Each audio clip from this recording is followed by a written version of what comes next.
વડોદરાની હયાત હોટલમાં એક બ્રાહ્મણ પરિવારને શાકાહારી ભોજનની જગ્યાએ નોનવેજ પીરસતા વિવાદ સર્જાયો છે। મૂળ દિલ્હીના આ પરિવારે ભોજન બાદ શંકા થતા પૂછપરછ કરી, જેમાં હોટલના કુકે નોનવેજ પીરસ્યાનું સ્વીકારી લીધું હતું। આ ઘટના અંગે પરિવારે ગોત્રી પોલીસ મથકે અરજી આપતા પોલીસે તપાસ વધુ હાથ ધરી છે।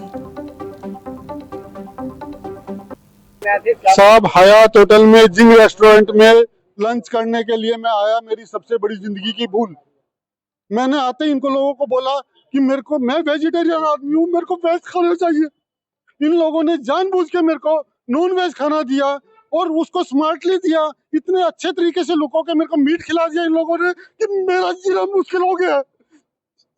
और खाना खिलाने के बाद अभी ना बिल दे रहे हैं मेरे को, ना मेरे से बात कर रहे हैं। मेरे को बोलते हैं तुम ब्लैकमेल करने के लिए आए हो हमको, हमसे।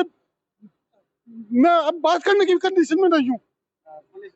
पुलिस को सब लोगों को मैंने हाथ जोड़ लिए कि मेरे को न्याय चाहिए, मेरे को न्याय चाहिए। लेकिन नहीं, कोई आदमी नहीं है यहाँ पे, इस देश में कोई नहीं है। मर जाना अच्छा है यहाँ पे। 100 नंबर को कॉल किया तो पुलिस बोलती है हमारा मैटर नहीं है, हम नहीं आएंगे। हयात पैलेस, गोत्री, वडोदरा, जिंग होटल, फ्लोर 1। यहाँ पर हम आते ही हमसे पूछा गया वेजिटेरियन और नॉन वेजिटेरियन है। हमने इन्हें बताया कि हम वेजिटेरियन है, प्योर वेजिटेरियन है, और इसका ध्यान रख के हमें सिर्फ वेजिटेरियन खाना दिया जाए। और इन्होंने क्या किया, हमारे बोलने पर भी हमें वेजिटेरियन खाने के साथ मीट मिलाकर खाने में दे दिया गया। और खाने के बाद हमने इनसे पूछा कि ये नॉन वेज है क्या, तो इन्होंने हमें बोला कि ये वेजिटेरियन है, इसको आप खा सकते हैं। लेकिन हमें उनकी बात पे विश्वास नहीं हुआ और हमने किचन की तरफ कुक से बात की, शेफ से बात की, तो शेफ ने कहा कि हम आपको देख के बताते हैं, इंस्पेक्शन करके बताते हैं। इंस्पेक्शन करने के बाद उन्होंने बोला कि हाँ, हमने आपको गलती से नॉनवेज दे दिया है, हमसे भूल हो गई है, आप इस बात को जाने दीजिए।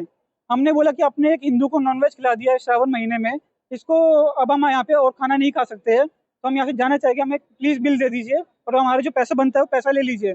लेकिन इन्होंने कहा कि हम आपको बिल नहीं दे सकते हैं, और अगर आपको और कुछ आपकी हम सहायता नहीं कर सकते, हम माफ़ी मांगते, भूल हो गई है। बाद में इनसे ज़्यादा बात करने पुलिस को फ़ोन किया तो पुलिस बोलती है हमारा विषय नहीं है, आप ग्राहक सुरक्षा में फ़ोन करिए, हम ये इस मैटर में कुछ नहीं कर सकते हैं। और हमने कई जगह पे फ़ोन किया लेकिन कोई रिस्पांस नहीं था, तो लास्ट में हमने मीडिया को फ़ोन किया है और मीडिया ही आई है हमारी सहायता के लिए। ये लोग कहते हैं कि हम बाहर नहीं आएंगे, हम आपसे बात नहीं करेंगे, और कुछ भी बात करने बोलते हैं आप हमें ब्लैकमेल करने की कोशिश कर रहे हैं। ये यहाँ पे कोई ह्यूमन सेंटिमेंट की वैल्यू नहीं है, किसी आदमी की कोई रिस्पेक्ट नहीं है, किसी धर्म की कोई रिस्पेक्ट नहीं है। ये सिर्फ मनी मेकिंग बिजनेस है और इन्हें किसी चीज़ से कोई लेना देना नहीं है। जो हो गया वो भूल हो गया। इन्होंने बोलते हैं कि छोटी सी बात है, अभी छोटी सी बात कहाँ से हुई।